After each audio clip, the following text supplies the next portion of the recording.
আজকে কথা বলবো ত্রিপুরা নিয়ে। হ্যাঁ, ত্রিপুরা, যেই ত্রিপুরার সঙ্গে পশ্চিমবঙ্গের অনেক ক্ষেত্রে মিল আছে।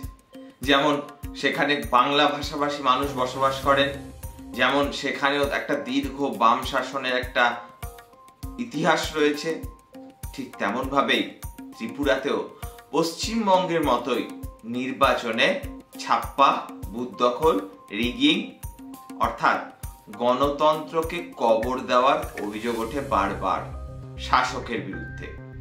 আর এই সময় যখন এই কথা বলছি, সেই সময় ত্রিপুরায় পঞ্চায়েত নির্বাচন ঘোষণা হয়ে গিয়েছে আগামী 8ই অগস্ট এবং তার গণনা 12ই অগস্ট।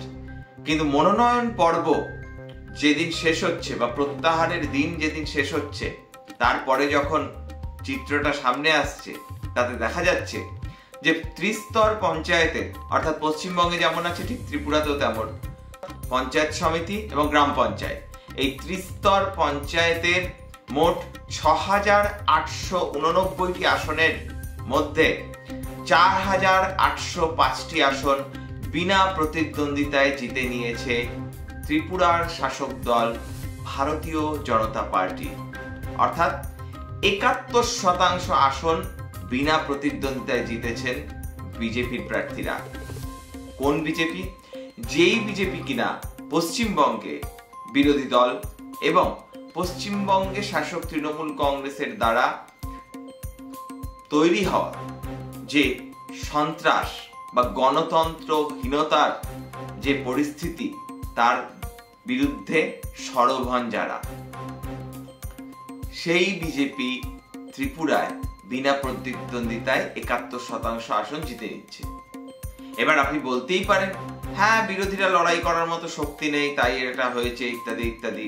এবার এইটা যদি আপনি বলেন, তাহলে আপনার ভাষ্য আর পশ্চিমবঙ্গের শাসক দল তৃণমূলের ভাষ্য দুটোই মিলে যাচ্ছে।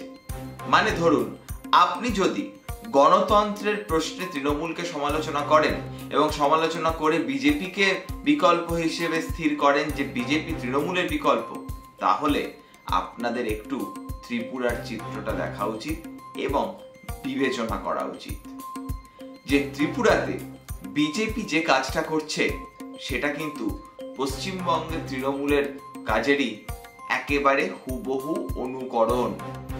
জানি না তারা পশ্চিমবঙ্গ থেকে শিখছে নাকি আমাদের লোকজনেরা ত্রিপুরার বিজেপির থেকে শিখছে। ভারী ইন্টারেস্টিং। এমনকি এই যে পঞ্চায়েত নির্বাচন চলাকালীন বিরোধী দলের প্রার্থী, কর্মী, তাদের উপর যেভাবে আক্রমণ নামিয়ে আনা হচ্ছে, তা বিশ্বাস করুন, শুধুমাত্র ছবিটা দেখলে আপনি আলাদা করতে পারবেন না এটা পশ্চিমবঙ্গ না ত্রিপুরা। শুধু রাজ্যের শাসকের ফুল অর্থাৎ চিহ্নটা আলাদা, পদ্ম ফুল আর জোড়া ফুল, এর বাইরে কোনো পার্থক্য আমরা খুঁজে পাচ্ছি না। ইতিমধ্যে মনোনয়ন পর্ব চলাকালীন সিপিএম এর এক জেলা পরিষদের প্রার্থী বাদল শীল, তিনি যখন মনোনয়ন জমা দিতে যাচ্ছিলেন রাজনগরে, তখন তাকে আক্রমণ করা হয় এবং পরবর্তীকালে তাকে তার এলাকায় সন্ধ্যেবেলায় সশস্ত্র দুষ্কৃতীরা আক্রমণ করেন এবং পরে তিনি হাসপাতালে মারা যান।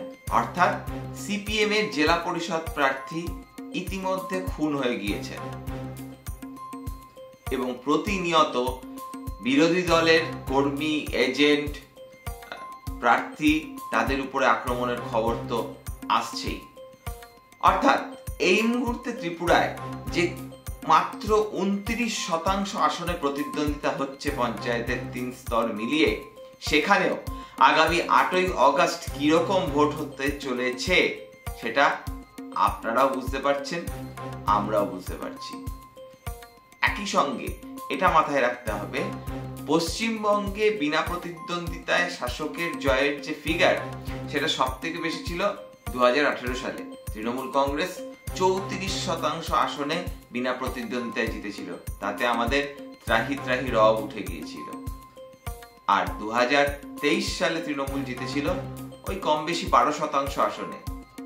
আর ত্রিপুরার ফিগার, ত্রিপুরার ফিগারের কাছে সকলকে লজ্জা পেতে হবে। ওই যে বললাম ৭১%। কিন্তু এই সামগ্রিক বিষয় থেকে একটা লেসন উঠে আসছে। আমরা বাঙালিরা তাহলে কি আমরা বিরুদ্ধ মতকে, বিরুদ্ধ পথকে স্বীকার করতে ভয় পাই? আমরা গণতন্ত্রকে ভয় পাই। তার কারণ পশ্চিমবঙ্গে কার্যত সিভিক পোলে ভোট হয় না, ত্রিপুরাতেও একই চিত্র। আবার যে বাংলাদেশ গত কয়েকদিন আগে উত্তপ্ত হয়ে গিয়েছিল, সেখানে কিভাবে ভোট হয় তা আপনারা বিলক্ষণ জানেন। তাহলে যে বাঙালি অন্যান্য বিষয়ে এত এগিয়ে থাকার দাবি করে, সেই বাঙালি কি গণতন্ত্রে ভীত? প্রশ্নটা থাকলো। আপনাদের মতামত চাই এই বিষয়ে, জানান কমেন্ট বক্সে। এবং এই এপিসোডটি যদি যথার্থ মনে হয়ে থাকে তাহলে লাইক করে দেবেন, আর যদি মনে হয় সময় নষ্ট তাহলে ডিসলাইক করতে দ্বিধাবোধ করবেন না। যারা এখনো রূপক অর্থে চ্যানেলটিকে সাবস্ক্রাইব করেননি, সাবস্ক্রাইব করে দেবেন। দেখা হচ্ছে অন্য কোনো এপিসোডে। দেখতে থাকুন রূপক অর্থে।